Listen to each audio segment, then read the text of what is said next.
Welcome everybody to our webinar, EcoAction, Community Efforts to Environmental Sustainability. So this evening we're talking about how communities are coming together to create real environmental change. So we in previous EcoAction sessions, we discussed about personal and households actions that everybody can take, but it really is the biggest impacts really often comes when people come together and when they collaborate at local level. So this evening, to explore this topic, we're very lucky to have here some incredible speakers who are leading these efforts on the ground. And they were very kind to come here to share their insights, also their experiences, and also share some ideas with us. So to start, first up, we have Jon Hutchinson, who is Director of Communities at GroundWork Cheshire, Lancashire, and Merseyside. And he has been working in the voluntary sector for over 15 years. He's leading projects that support communities in tackling environmental and also social challenges. So from creating green spaces to conservation projects and also energy saving initiatives, his work directly impacts local communities. So welcome, Jon. Thank you very much for being with us tonight, and it's over to you. Thank you, Veen. I think that was a fantastic introduction, and hopefully I can fulfill what you've set me up there to say. But first of all, good evening, everyone. I wanted to touch on, I guess, some of the core principles that we follow within GroundWork and the work that we do in connecting people with nature, and talk that really through some of the examples of the projects that we're currently running. For those that aren't aware, GroundWork is a national federation of charities. So we were set up in 1981 following the riots in Toxteth, and it was a experimental organisation at that point, looking at regeneration and looking at the intersection of community and nature. And although our work is now more diverse than that, that's very much still kind of the core aspect of the work that GroundWork do. I wanted to touch on the kind of core principles really that we follow within GroundWork that really underpin all of the work that we do, but in particular important within the work that we do with nature. So I think one of the first point is really important, that if you're looking to create change within communities, this doesn't happen overnight. Your projects need to be rooted in those communities, and there also needs to be a long-term commitment from those that are involved to that place. And we find that is critical really within our projects. The project should be transformational, both what they're trying to deliver from a nature and environment perspective, but also from the people perspective in terms of what we're trying to do to improve people's lives through improving access and participation in nature activity. They should be inclusive through their design. So how we create spaces as communities should be looking to address inclusivity at the very outset of that. GroundWork is very much a partnership organisation. We know there are other organisations that do lots of great things, and from our perspective, green community projects should be very much partnership focused. Lots of people have different things to bring to the table, whether that's members of the community or different organisations. They should be underpinned by a strong and committed partnership. And also they should be looking at the multiple benefits that you can deliver through nature. So they could be around people benefits, so looking at how you can improve health and well-being or community cohesion, or they could be nature benefits, but rarely do you deliver them independently from one another, and more often than not, working collectively to improve nature has both people and nature outcomes. So I wanted to start by talking about a number of projects that we run that we call Green Community Hubs. So the first, which is this picture, the diagram on the top left, is a community garden in Northwich called Grozone. It was created in 2008, so it's been getting on to 20 years now. It was formerly a derelict piece of land, lots of issues with antisocial behaviour, and GroundWork brought the community together to create a vision for that site. Very much been about the community leading activity at Grozone. What they want to do being critical to how the site has developed over a number of years. What you see now is a thriving green space. It's a program it's a site that's fully accessible. So irrelevant of your physical ability, you can access all parts of Grozone. But also it's very diverse in what we deliver. It's not just the nature program, so it's not just about growing food and community gardening. There's arts programs, there's music workshops, there's creative writing, there's wellbeing classes, there's education programs. The project was set up from a funding perspective through a broad range of funders, and I think Grozone's probably a good example of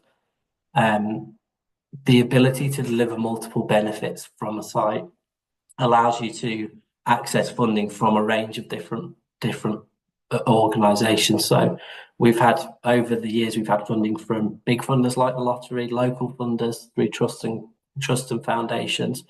But there's also an enterprise model within Grozone. So organisations rent the site from us to deliver their own activities. We have products that we create through the beehives and the honey that we generate on site. So there is also an enterprise model that underpins the work at Grozone. I think when you're thinking about how do you set up a programme, Grozone's a good example of prime land in terms of its accessibility, right in the middle of a community that had no value for anybody when we took it on, that the community wanted to do something for. And through creation of that shared vision, we were able to develop a programme that's very much rooted in partnership, that attracts funding from different places and has enabled us to develop and grow that programme over a substantial number of years. The second project is similar to Grozone in a way. It's a community hub in Blackpool called Grow Blackpool.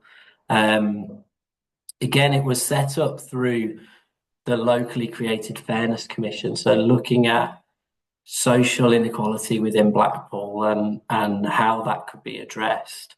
Grow Blackpool is slightly different to Grozone in that it's linked to a physical building. So there is at the Grange community hub, which you can this is taken from the roof of that building. So the Green Community Hub is a part of our programme there, but it's a much wider programme. So within the centre, there is a cafe and a theatre and a library. There's a laundrette. There's a number of organisations delivering activities. The food that we grow on site goes into the cafe that's used to create affordable meals for local people. We run cook and eat sessions, and it's slightly different in the way that it operates because of the diversity of the programme that's on offer through the physical community centre as well as the Grow Blackpool project, which is adjacent to it. Through that project, we've created a relationship with the local NHS trust, and earlier this year we created a community garden within a hospital.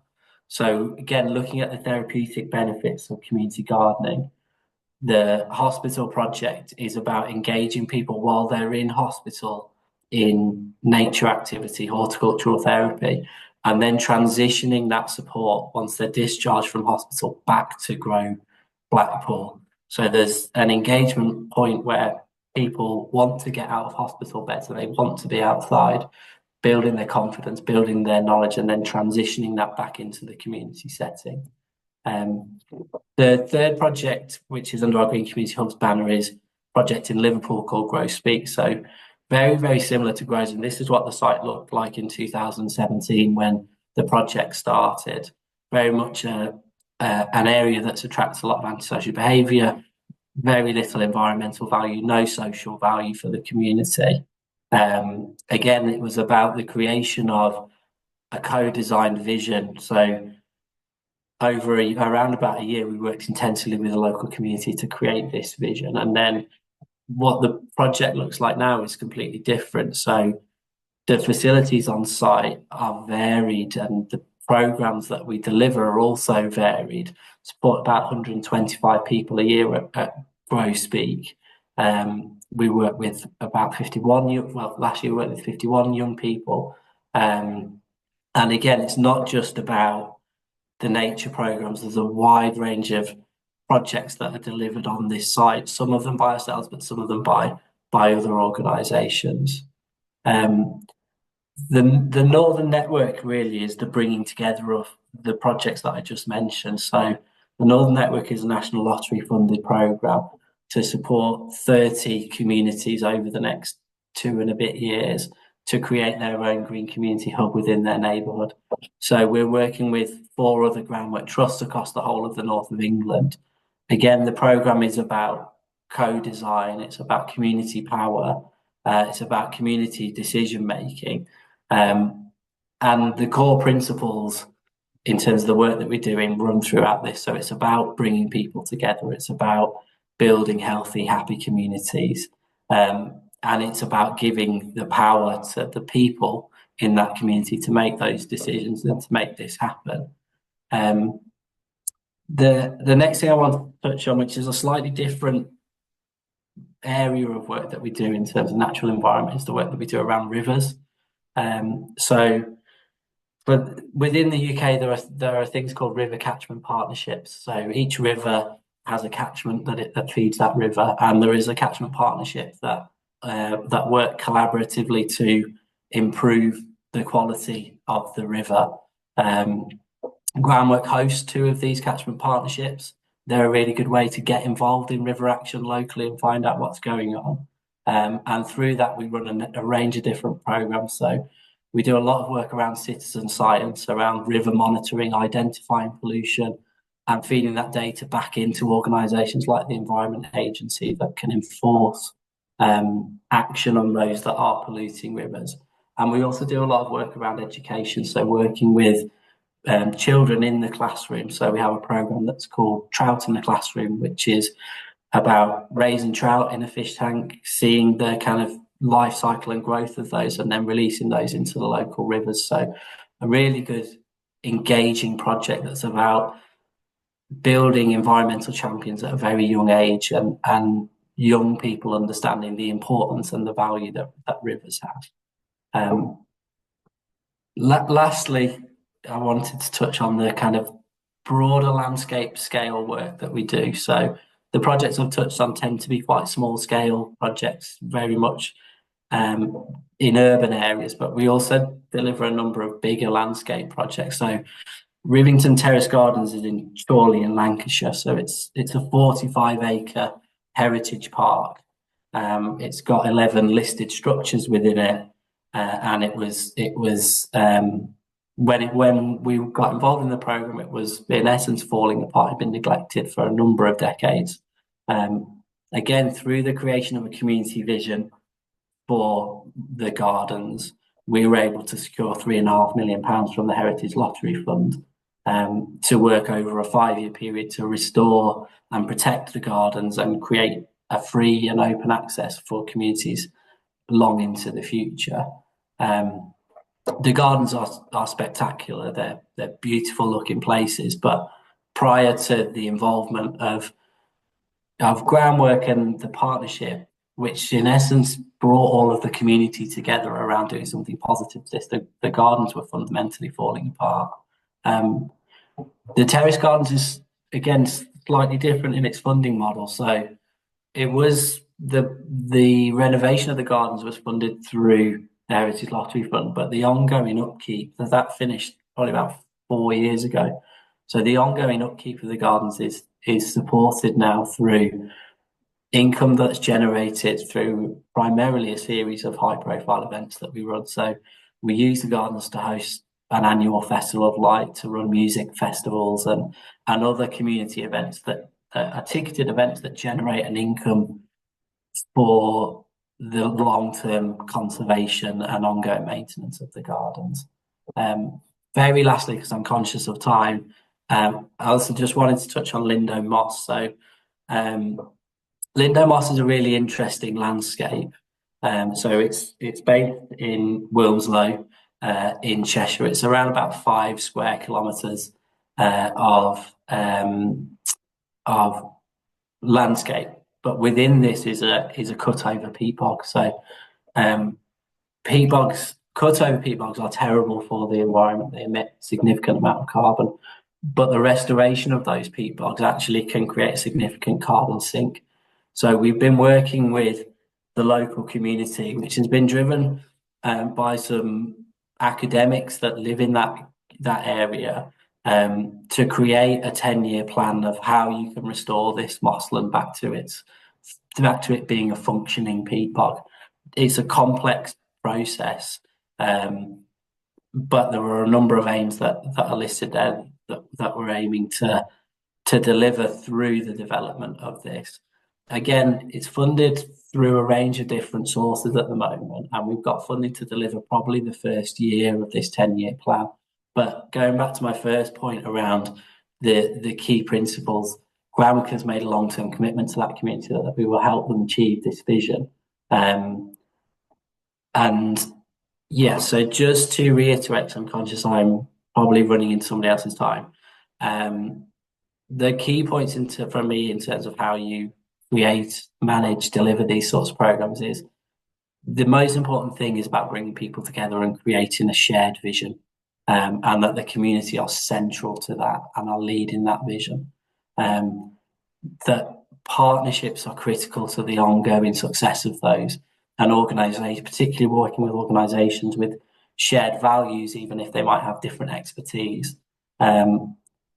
Funding is also critical to how you develop these programs, and by delivering multiple outcomes and multiple impacts, you can look at funding in different ways, but also don't underestimate the value of volunteering, in terms of both what that can deliver for nature, what that delivers for people, and how important that is for securing funding into the future.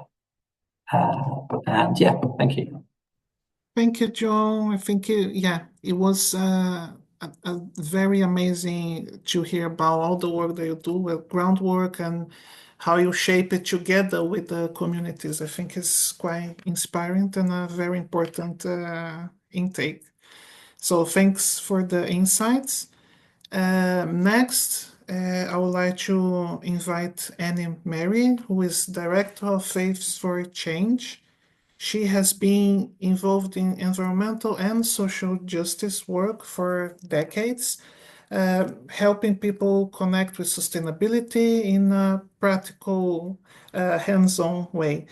She's led projects on biodiversity, food growing, and also waste management, and always with a focus on empowering those communities. So we're really looking forward to hearing from you, Annie, and welcome, and the floor is yours.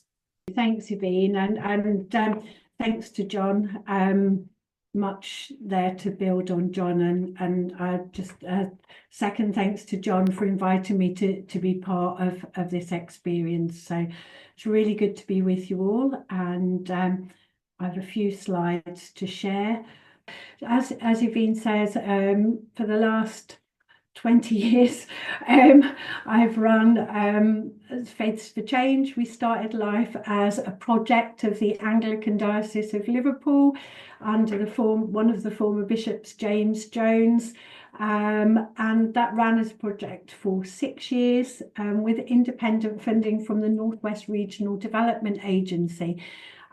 We became an independent charity in 2010, and have quite a different funding model now, and a very wide range. So just a little overview, bit of an introduction to Faiths for Change.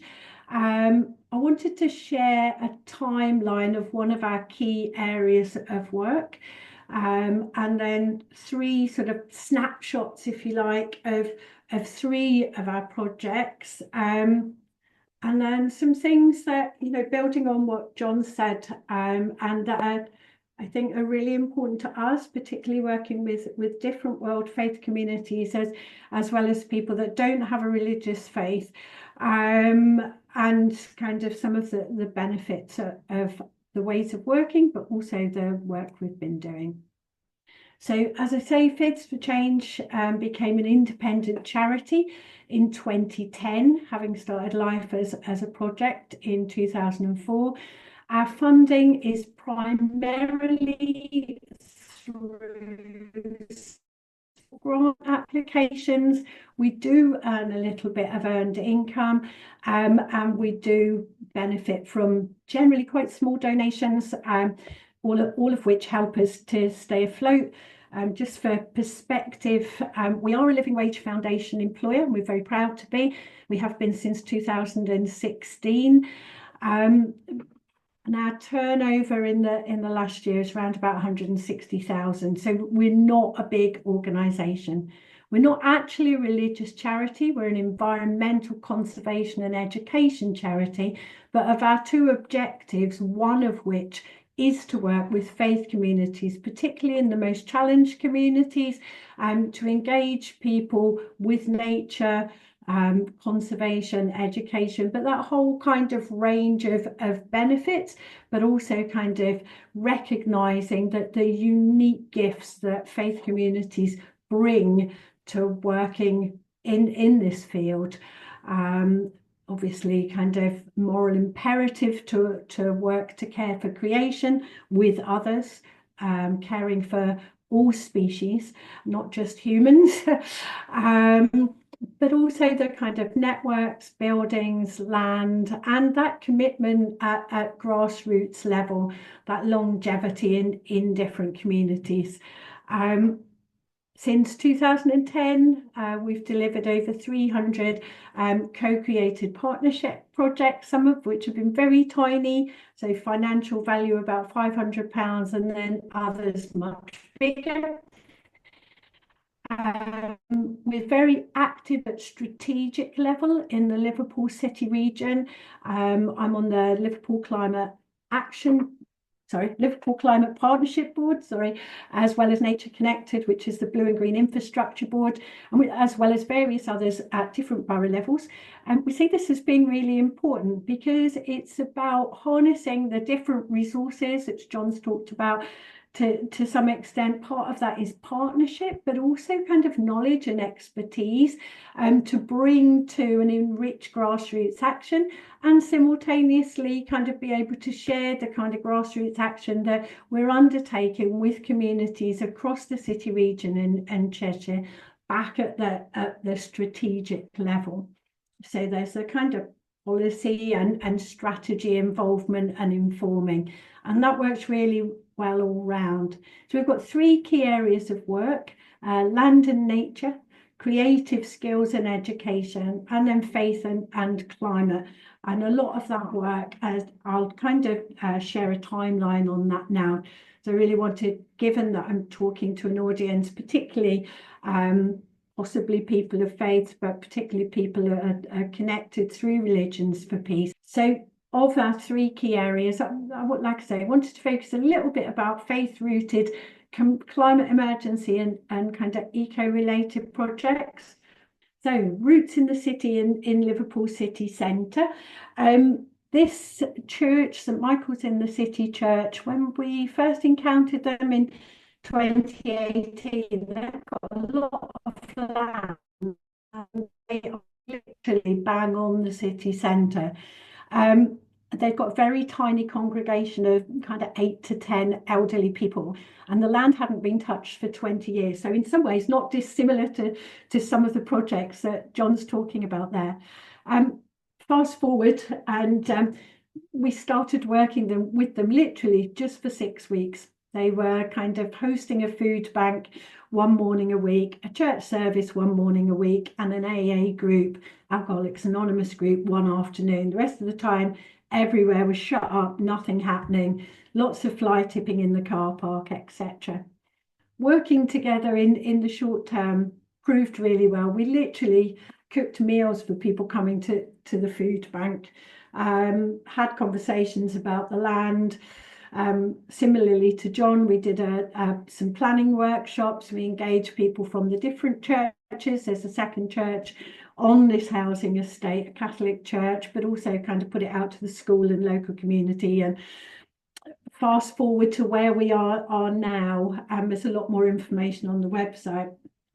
The community, that the church and the community garden, the Roots in the City Garden, is based in a really diverse parish. So this is on the back of Chinatown, and there's a real reflection of the pretty much all of the populations that make up Liverpool, kind of in this really kind of fairly small and condensed area. This is a really varied funding model. So we do earn a small income here, and that's because of a partnership with Myerscough College, who are a local technical college. They also they do a lot of work around kind of horticulture and agriculture, and they deliver qualifications on site, which are funded through the Liverpool City Region Adult Education budget. So we earn some money from doing that, which helps us to maintain the garden. The students help to maintain the garden. We run a wellbeing group, a young adults group, and a couple of drop-ins every week. We grow food collectively, all of the different groups together. We're all a part of growing food for the parish food bank. And in the last year, we grew just over 3/4 of a tonne of food. Partnerships here are hugely diverse. I've mentioned Myerscough College, obviously the long-term partnership with the church. Church now has quite a wide range of other groups booking the hall. We do pay for the hall, we don't pay for the land. That also means that the church is turning a profit. Means that the church is able to maintain the space for the local community and not sell out to developers and make lots of money.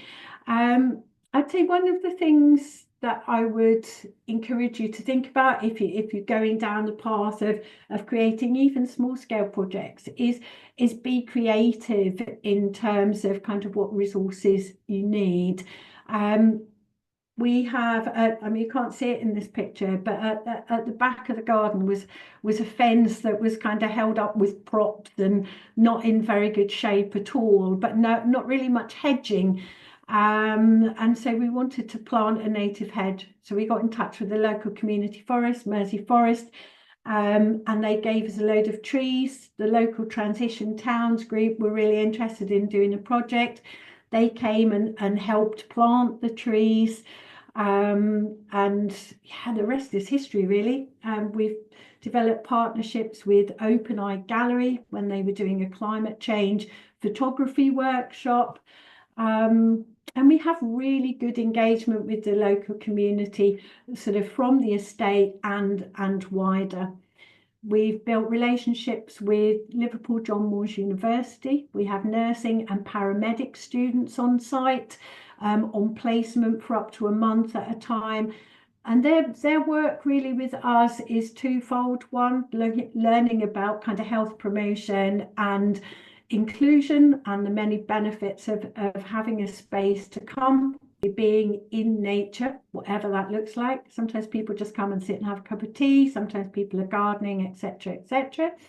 And also that opportunity to talk to people from a really wide range of backgrounds, and coming to the garden, particularly in this community, enables them to do that.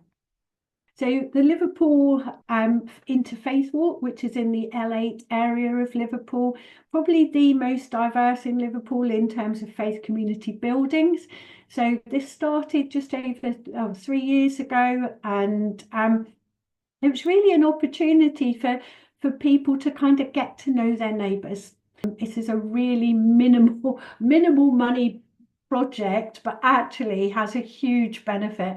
It's become an annual walk, and people walk together between 4 different faith community buildings. And at each building, they learn a little bit about the beliefs, about the history of the space, about the community, where they've come from, and kind of how they support the wider community, but also their kind of understanding of how to care for creation, the environment, nature, and their work in doing that at community level. And it's really the feedback we've had on this with our partners, which include the faith communities and a couple of other community organisations, has been really, really good. In recent times, the last two events, we've had £500 from very small funders to pay for food, because we end each walk with a meal for everyone. And that's really lovely. It's really lovely to see people of different faiths coming together, but also kind of older people, children. It's really quite lovely. And a kind of third project and final one I really wanted to talk about is called Places of Worship on the Wirral. This is quite unique insofar as Wirral Council's climate change strategy, net zero carbon target of 2041, so considerable carbon reduction. They have 5 community strands as part of that strategy, and one of which is specifically to engage faith communities. Now, in terms of faith community buildings on the Wirral, we're talking kind of mosques and churches of different denominations, but there are people from different world faiths that live on the Wirral, that travel to Liverpool, Wigan, Manchester, or even down kind of to Chester or Warrington for other places of worship.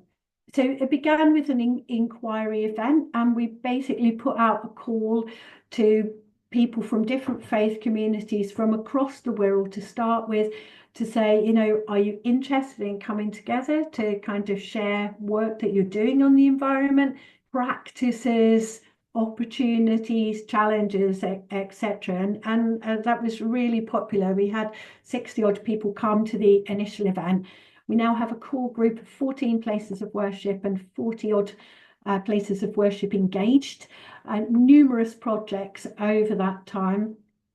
And I would say, you know, particularly in recent times, it's been a real focus for what I would call eco-faith activism. So that's kind of eco-faith awards. So eco-mosque, not so much eco-synagogue here, although we're active with that in Liverpool, eco-churches, and the Catholic approach through the Live Simply Awards, which is a CAFOD award. Was a collective statement that the faith communities themselves put out a few years ago, which is, we commit to work together to care for our planet and all life through prayer, lifestyle and action. And it's the recognition of the uniqueness that faith communities bring to working not just on climate emergency, but the challenges that we face around kind of life on our planet, and also the inequity for many, the climate injustice and the work for climate justice. And to some extent, that's where the kind of activism comes in, whether that's through silent prayer vigils or kind of, you know, various different practical actions. So we've run a huge number of workshops through this, and really quite considerable and deep friendships have been built. So just wanted to kind of pull together the last bits really, and I'd say that for us working with faith communities and faith communities working together is about cooperation. Climate emergency related challenges have offered us, you know, and still offer us all kind of opportunities for understanding and commitment, and that kind of cooperative action that we can bring together. And obviously the common ground and motivations, we are part of nature, we're not separate from nature, and caring for the earth, however we may describe that as people of different faiths and none, and all life is crucial. We are not separate. We can't be elsewhere. We need to find ways to come together and celebrate.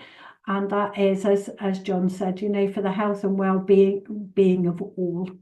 I'm sure I don't need to tell you this. The resources that faith communities have to draw on from the beliefs and values, but those trusted relationships and networks, many built over generations, but that convening power that's trusted by people from all different sectors, as well as kind of practical resources like buildings and land.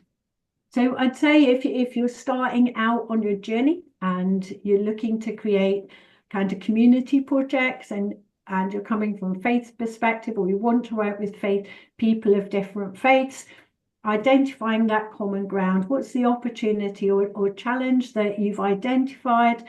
How can you bring people together? Who will you bring? When will you do it? Why, how, and where? That sharing of ideas, identifying what resources you need. Don't get stuck on money. We do lots for very little, and we're still going strong. It doesn't have to be big, but it can be big if there's opportunities, and that's where you want to go. Partnership building, as Jon said, that's really important. Be creative. We needed a hedge. We found the forest. We found the folk to help us plant it. We found the people to help photograph it. And the Open Eye Gallery actually featured one of our trees in their tree stories. That's a very beautiful presentation with valuable insights. So thank you very much. So I would like to invite our last speaker, introduce you, Carole Destré, who is a sustainability officer at Westminster City Council. Her is all about greening urban space and finding ways to make cities more climate and biodiversity resilient. She has also worked with the Horniman Museum Gardens, leading efforts to become more environmentally sustainable. And she's also very active in community gardening, bringing grassroots perspective to this conversation. So Carole, thank you very much for being with us tonight. Welcome, and the floor is yours. All right. So good evening. Thank you for being here. So I'm not sure who is listening to this tonight, but this is a kind of an overall map of London where I'm speaking from. And you can see the red thing there at the bottom right-hand side. This is Brockley, where I live and where I have joined a community group, basically. So what I'm going to talk about actually is going to be more from my perspective as a community person, being part of a group and leading a group, and how I kind of got there in a way. This is me on the left-hand side, as I used to be working for a design agency years ago, and I was making all these kind of packaging product, which you will find on your shelves.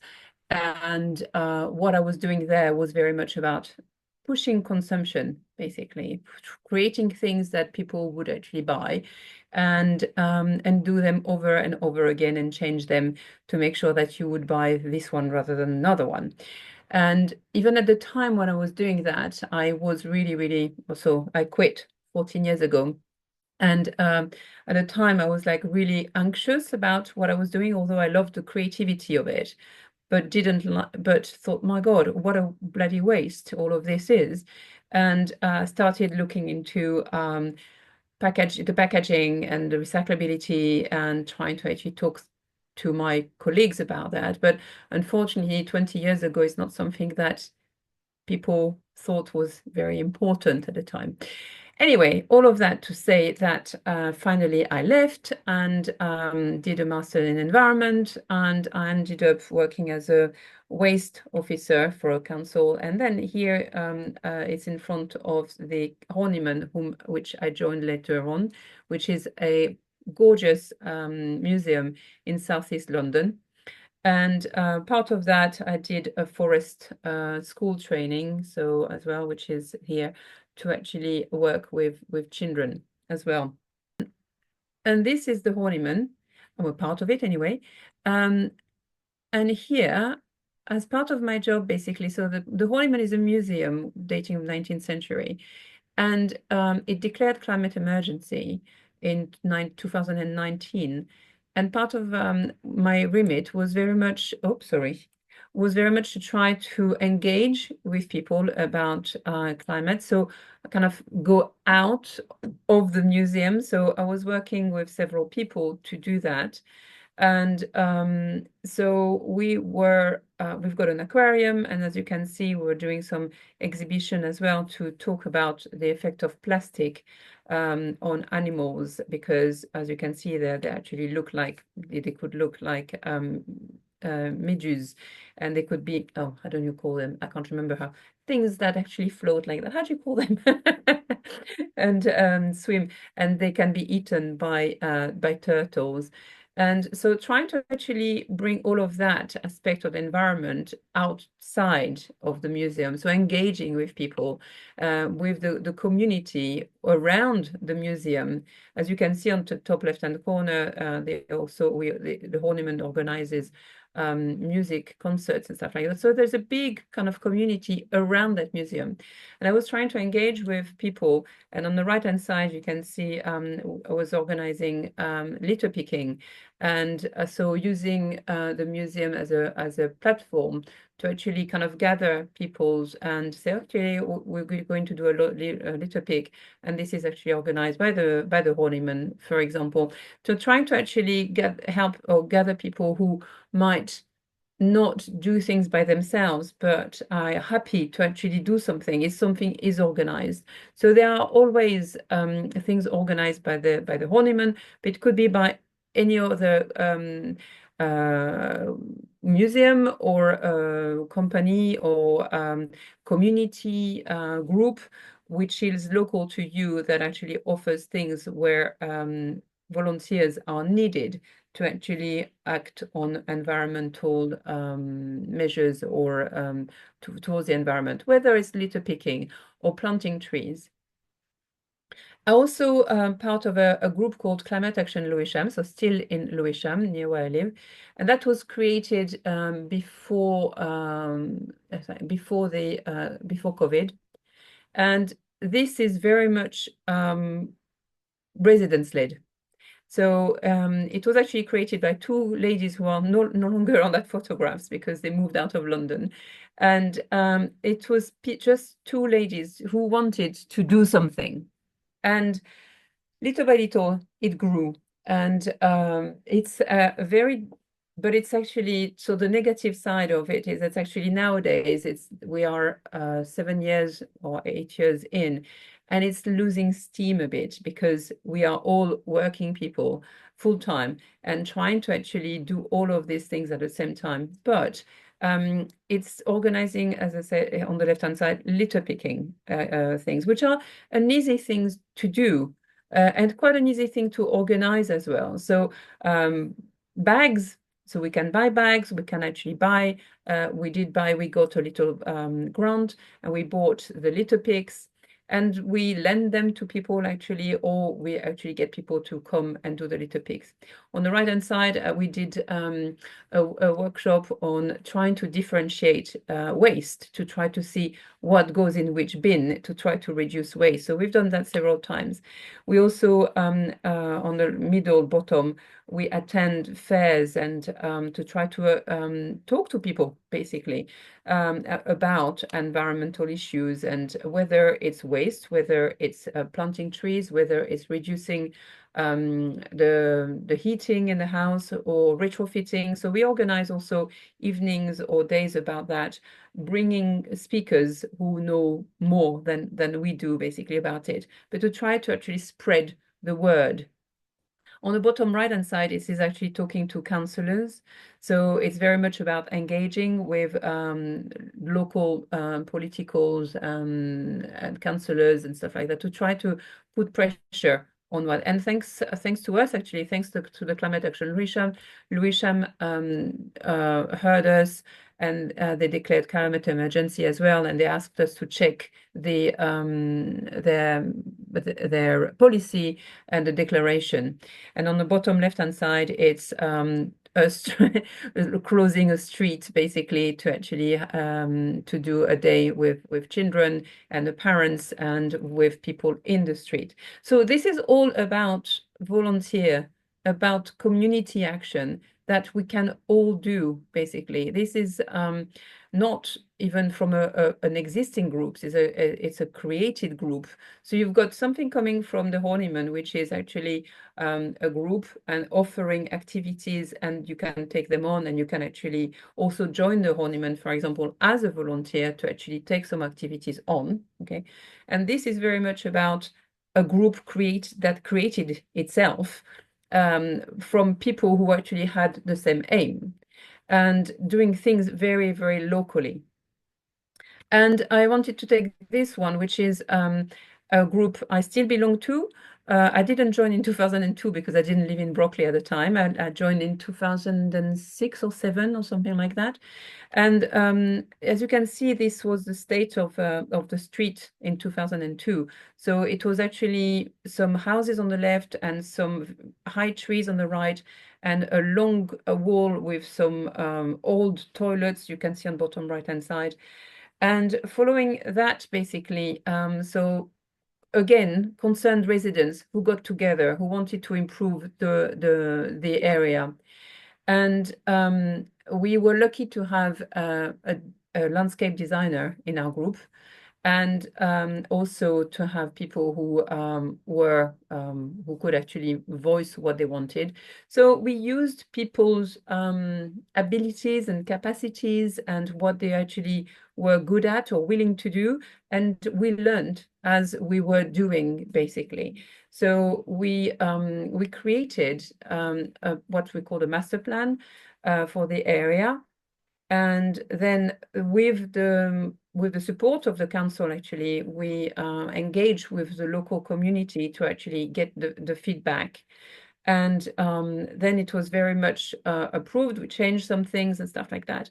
And what I didn't say is the land still does belong to Network Rail.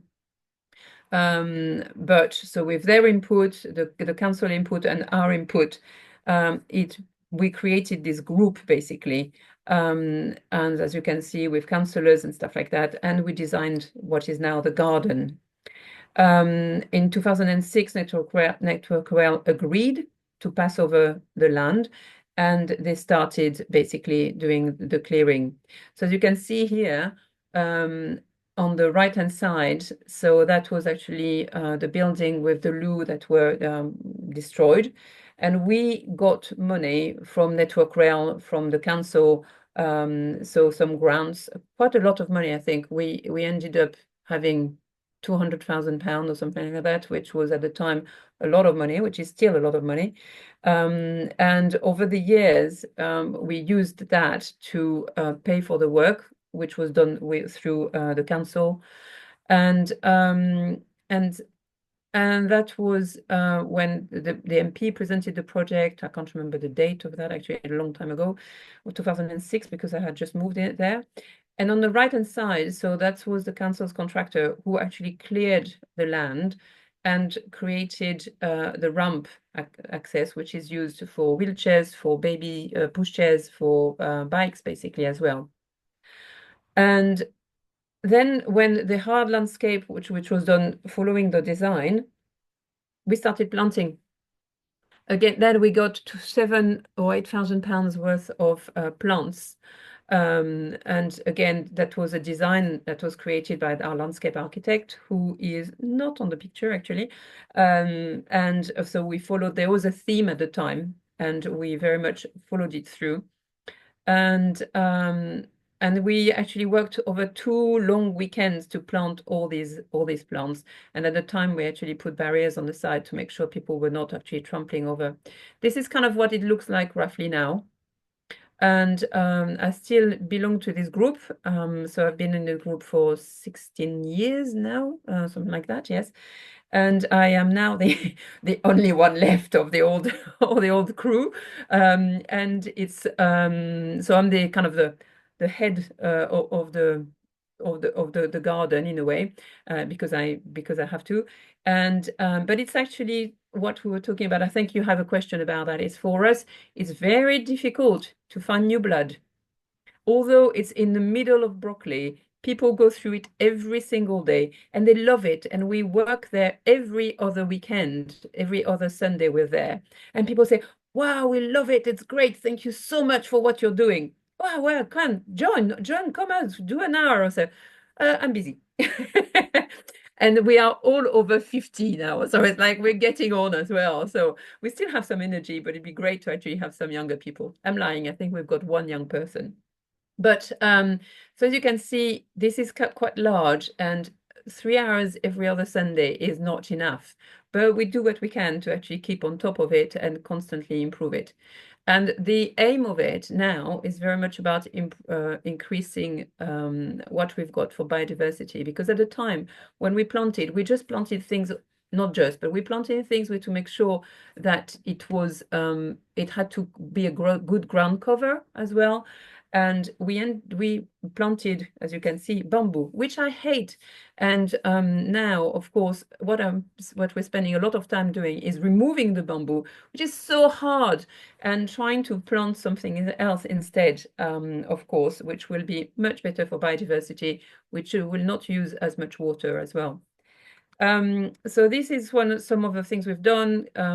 Here on the left-hand side, we planted what I call a mini micro forest, because it's tiny, but we've planted a lot of trees there and bushes to make sure that that area as well is not used for people to do what they shouldn't be doing as well, so blocking a bit the area. So we've also created a dead hedge to do that, and a lovely sign to actually say that is actually a community, because before, for years, people thought it was, oh, it's the council, or it's the network rail. They didn't realize it was actually a community garden. So we're trying to actually improve our communication. And 10 years or 15 years down the line, it's still not great. But we are learning all the time, basically, carry on learning. And here you can see us, as I said, working there. At the bottom, we partnership with, we reach out for people to actually talking about money. We are given mulch, and so this is the delivery of the mulch. And we've been given 3 wheelbarrows. So it takes us about 3 hours sometimes to actually move the mulch from the pavement up to where it should go across all the garden. And now, if you can see the top left-hand corner, you can see cars, okay? We worked for 20 years to ask for that street to be pedestrianized. That was the positive side of COVID. It now is. So it is pedestrianized, and children now play in that street, okay? And we've got, so it's changed completely the street. Completely. You've got the cafes putting chairs on the street, enjoying people coming there. Saturday and Sunday, it's like another world over there. We pick up a lot of rubbish still, unfortunately, and poo. But we also do have some lovely time. We also gather for coffees, and whether it rains or shine, we are there on the Sunday mornings, planting, cleaning, and improving, basically. As you hear, we've also created a herb garden. We try to actually create a kitchen garden by planting vegetables, but there's no way we can do that because we're not there every day. So it didn't work, and now we've actually created raised beds, which are accessible as well, with a lot of space around it, and it's mainly herb gardens, and people can come and help themselves, which they do because it's completely open. And so they help ourselves to sage, mint, rosemary, whatever, and we just maintain it, basically. And it's got what we've also, on the left-hand side, it's got seating area, and people just are there reading and enjoying the place. It's just a tremendous place. Talking about money, what we did, we created a Christmas market. So that was 11 years ago. And we started with 4 stalls, and this is now, we've got 70 stalls. It's a lot of work. It's only one day. We start working on it in September, October, but now, 10 years, 11 years down the line, it's a bit of a routine. We know what we're doing. So it's a lot of work on the Saturday because we are on there at 6 o'clock, 7 o'clock in the morning, and we finish at 7 o'clock at night to actually fold everything. But it's such a wonderful, it brings the community together. It is organized by volunteers, and it's for the community. So we have music. So, but the original thing was actually getting money for the garden, which we do. And here we are, if you can see top left-hand corner, it's us selling mulled wine, because that's what we do. We've got 2 stands where we sell mulled wine. Last Christmas, we made £5,000. And that goes back onto basically buying plants and doing what we need for the market, for the garden, basically. And this is the profit after paying the singers, after paying the stalls, after paying all of that. This was just our profit, £5,000. What next? We are still continuing to talk with the council. And as you can see, it's not all rosy, because they were supposed to actually do a rainwater garden, and this is the state of it at the moment. So a lot of talk with the council is still necessary. And in Westminster, I'm working on nature-based solution, and at the moment for a council estate, and we're involving the residents basically to have their opinion of what we want to do and what they want to do there, basically. Right, that's it. So that's finished. I'm sorry. Thank you, Carole. Thank you to all speakers. I think it was everything very relevant, and I recognize that we could stay talking. No, it's fine. For a long time, because all the projects, all the insights are all very interesting. But I wanted to give some opportunities for people to ask questions if they have. What strategies do you think are the most effective to keep people involved over time? It's a really good question. I think the key thing is starting to have conversations with people in the beginning that are local, and listening to what kind of things people want to do, what skills they've got, but also what they want to do themselves in spaces. And we've certainly found over time that actually what keeps people coming back is a sense of ownership. And that sense of ownership really does actually mean that their involvement is sometimes they are leading the way for us. So we ended up with 2 ponds recently. We didn't really set out to have 2 ponds, but through discussions and people involved, there was a real desire to have 2 quite distinct areas. And so that's what happened. So I think it's that being willing to accept different kind of leadership, really, I think, and really listening and allowing people to have that space to go with their flow, recognizing that you're a facilitator and it's kind of not really yours. Just on, so you're right, Annie, and also I think for us it's coffees, food. I think there's a lot happening around food, so organizing things where people can actually congregate and share, I think, as well. So it's not only a place where we come on a Sunday to do things. It's kind of it's also where we actually become friends as well. And so that's actually has kept a lot of the people. I'm saying we in our group here we are, I don't know, 12 people who've been there for about 5 years or something like that, and who come back. And then we've got people who are satellite, that they come sometimes, and they come and they drop off and come back. But it's also the facility of the kind of trying to make sure that people know they can do that. They can in and out, and there is no pressure, I think. And that's where I think we personally, our group, we have to actually become better at communicating that. And I think it's so now we are going to have sometimes some tables on Sunday as well to actually kind of talk about because a lot of people move to the area as well, and they don't know the background either. They take it for granted. And I think it's kind of just saying, oh, look at that. This is you've done it, and it belongs to you. I think it's what you're talking, and it is the ownership, as well. Thank you. There's another question. What was the one thing that surprised you in a positive way and gave you a lot of new energy when you were working with partners, to all speakers? I think there is a clear passion for nature and for the environment. And that doesn't just come from environment organisations, that comes from organisations whose core mission has got nothing to do with nature and the environment. And I think when you're coming together around a project like the creation of a green space in a community, I think it's refreshing and energizing to see organisations that may not be traditionally environment organisations showing real passion and knowledge and drive for wanting these things to succeed, and understanding that all parts of society have got a role to play within this. So I think that's really energizing to see when you're leading some of these projects.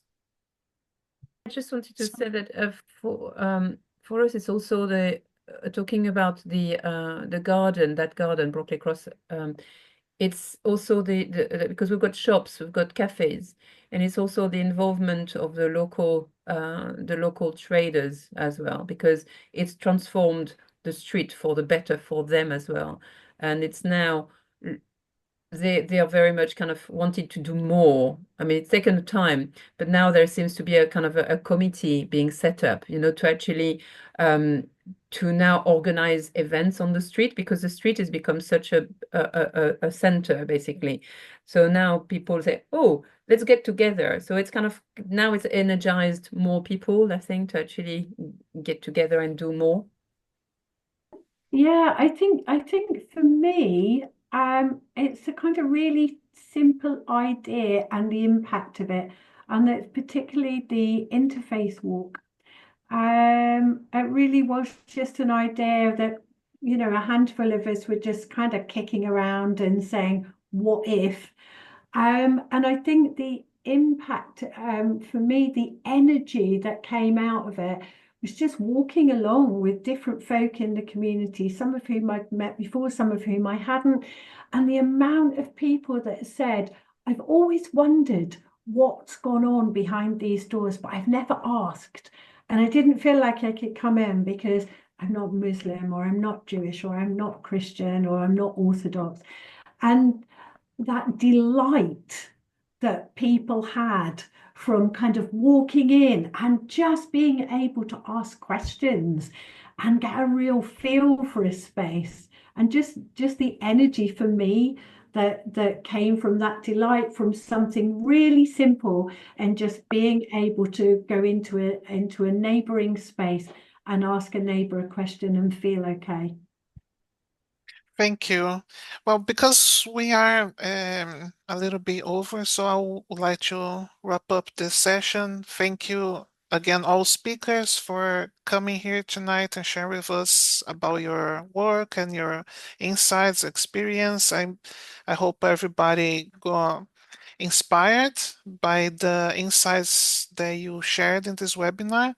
And I also like to thank for our participants. I know it's not easy to be up this on a Wednesday evening for a webinar, but thank you all for your interest.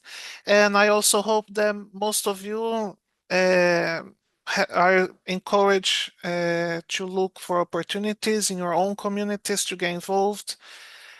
And we hope to see you again, and stay in touch with us. Thank you very much, and have a wonderful evening. Thank you all.